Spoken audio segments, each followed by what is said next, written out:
నరేంద్ర మోడీ గారు నిన్న భారత ప్రధాని గారు నిన్న రాత్రి 8 గంటలకు ప్రెస్ మీట్ కాదు కానీ ఒక వీడియో విడుదల చేసిండు.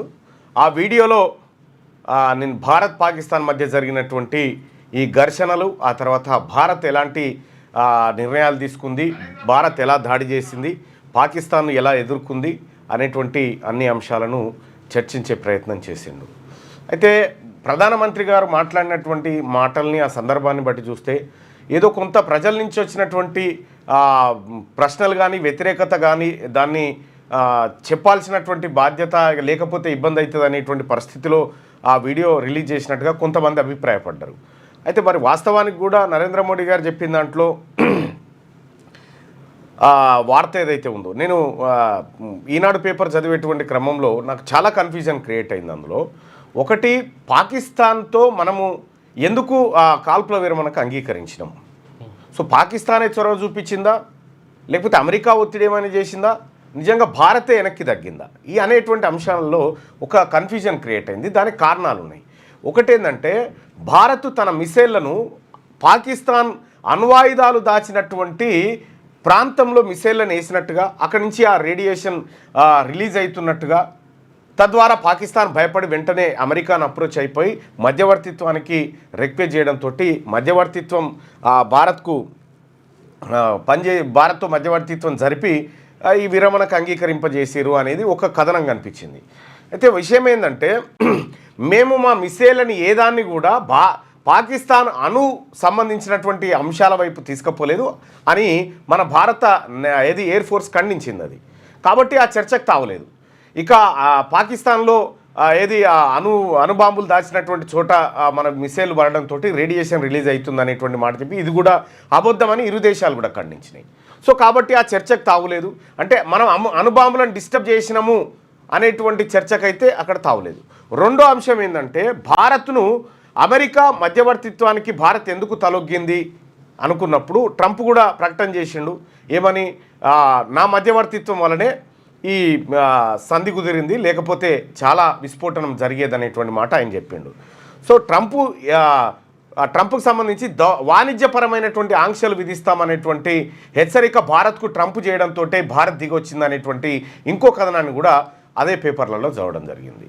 సో ఏది నిజం? నిన్న ప్రధానమంత్రి గారు మాట్లాడినటువంటి మాట తర్వాత మనం పేపర్లో ఒక మాట చూస్తే, ఈనాడు పేపర్లో చూసినటువంటి హెడ్లైన్, కాళ్ళ బేరానికి వచ్చింది అని చెప్పి మనం హెడ్లైన్ చూస్తా ఉన్నాం. కాళ్ళ బేరానికి వచ్చిన తర్వాత మళ్ళీ కాల్పులు ఎందుకు జరిపింది? మళ్ళా కాళ్ళ బేరానికే వచ్చింది, కానీ ప్రధానమంత్రి మోడీ గారు మాట్లాడిన తర్వాత మళ్ళీ బాంబులు పడ్డాయి అని చెప్పి కాళ్ళ బేరానికి వచ్చినప్పుడు మళ్ళీ కాల్పులకు ఎందుకు దిగిండు? వాడే ఊకోవాలి, ఇంకా వద్దురా అని చెప్పి వద్దని దండం పెట్టాలి, వాడే దండం పెట్టి ఊకోవాలి. కానీ ఆ పరిస్థితి కనిపించలేదు.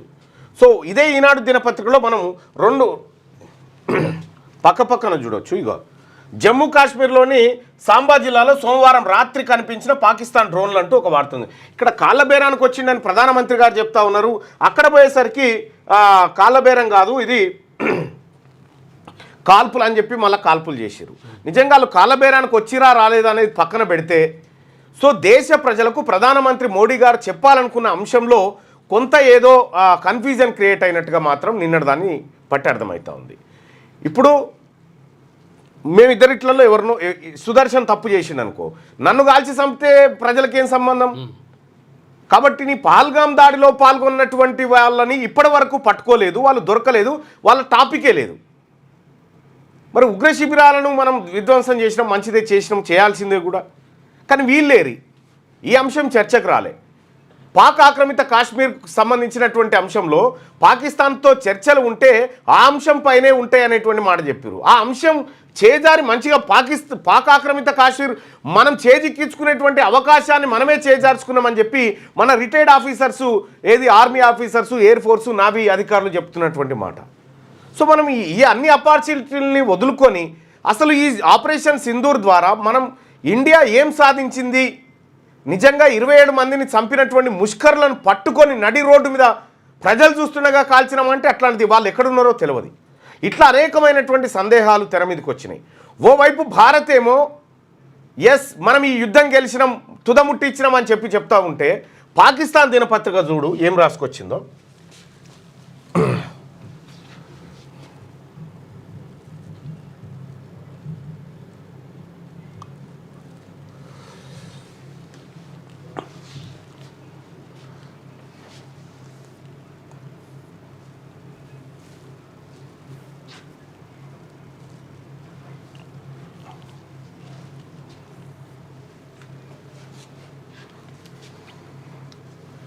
Kashmir take centre stage as fragile ceasefire holds అని చెప్పి వాళ్ళేమో సంబరాలు చేసుకుంటా ఉన్నారు. పాకిస్తాన్ పేపర్లలో ఆ దేశ ప్రజలు సంబరాలు చేసుకుంటా ఉన్నారు. రెండోది ఏంటంటే పాకిస్తాన్ క్రికెటర్ అఫ్రీది కరాచీలో ర్యాలీ తీసినాడు, పెద్దది ర్యాలీ తీసి మనమే గెలిచినామని చెప్పి చెప్తా ఉన్నారు.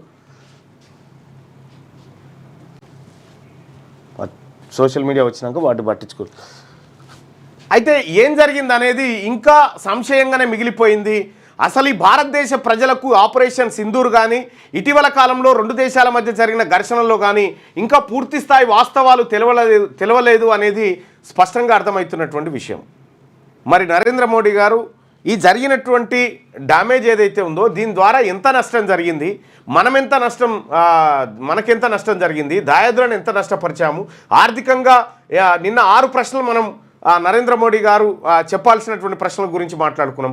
ఆ ప్రశ్నల్లో 1-2 మినహా మిగతా పూర్తి స్థాయి ప్రశ్నలకు సమాధానం వచ్చినట్టుగా అనిపించట్లేదు. మొత్తానికి ఆపరేషన్ సింధూర్ అనేది సో అది ఏం జరిగిందో ఎటుపోయిందో అర్థం కానటువంటి పరిస్థితి. మన నాయకులు కూడా కన్ఫ్యూజన్ క్రియేట్ చేసిరు. వాస్తవానికి ఆర్మీ తమ శక్తియుక్తులంతా ఉపయోగించింది. మన ఇండియన్ ఆర్మీకి సెల్యూట్ చేయాలి. ఇండియన్ ఆర్మీ, ఎయిర్ ఫోర్సు, తర్వాత నావీ వాళ్ళు అవకాశం ఇస్తే పాకిస్తాన్ కూడా గుంజుకొచ్చి లోపల పడేసేటువంటి శక్తియుక్తులు ఉన్నటువంటి అంత పెద్ద ఫోర్సును పెట్టుకొని మనం ఎందుకు వెనక్కి తగ్గామనేది చాలా వరకు ఇంకా కన్ఫ్యూజన్గానే ఉంది. సరే, ఏదో వాస్తవాలు బయటికి ఇవాళ కాకపోయినా రేపైనా వస్తాయి. కానీ ఒక మాట అయితే సత్యం, ఈ దేశ ప్రజలకు వాస్తవాలు తెలవాల్సినటువంటి అవసరం ఉంది. సో అది నరేంద్ర మోడీ గారు మరో రూపంగా చెప్తాడా, ఇంకో రూపంగా చెప్తాడా, వ్యూహాత్మకంగా వ్యవహరిస్తూ ఉన్నాడా, ఆయన కొన్ని విషయాలను దాచడం వల్ల ఈ దేశ ప్రయోజనాన్ని కాంక్షిస్తూ ఉన్నాడా అనేది తెలవాల్సినటువంటి అంశం. ఆయన మంచి చేస్తుండా, చెడు చేస్తుండా, విపక్షాలు ఆరోపించేది తప్ప, లేకపోతే ప్రజల నుంచి వస్తున్నటువంటి అనుమానాలు తప్ప అనేది నివృత్తి కావాల్సినటువంటి అవసరం ఉంది. సో దాంట్లో కొంతవరకైనా కూడా వాస్తవాలు ప్రజలకు తెలవాలి. ఏదేమైనప్పటికీ పహల్గామ్ దాడిలో పాల్గొన్నటువంటి ముష్కర్లను ఇప్పటి వరకు మనం పట్టుకోలేదు, వాళ్ళను కాల్వలేదు, వాళ్ళను అరెస్ట్ చేయలేదు. ఇది జరిగినటువంటి. క్యూ న్యూస్లో పనిచేయటకు వీడియో ఎడిటింగ్ మరియు SEOలో అనుభవం గల జూనియర్ ఎడిటర్స్ కావాలను సంప్రదించవలసిన నెంబర్ 8688926084.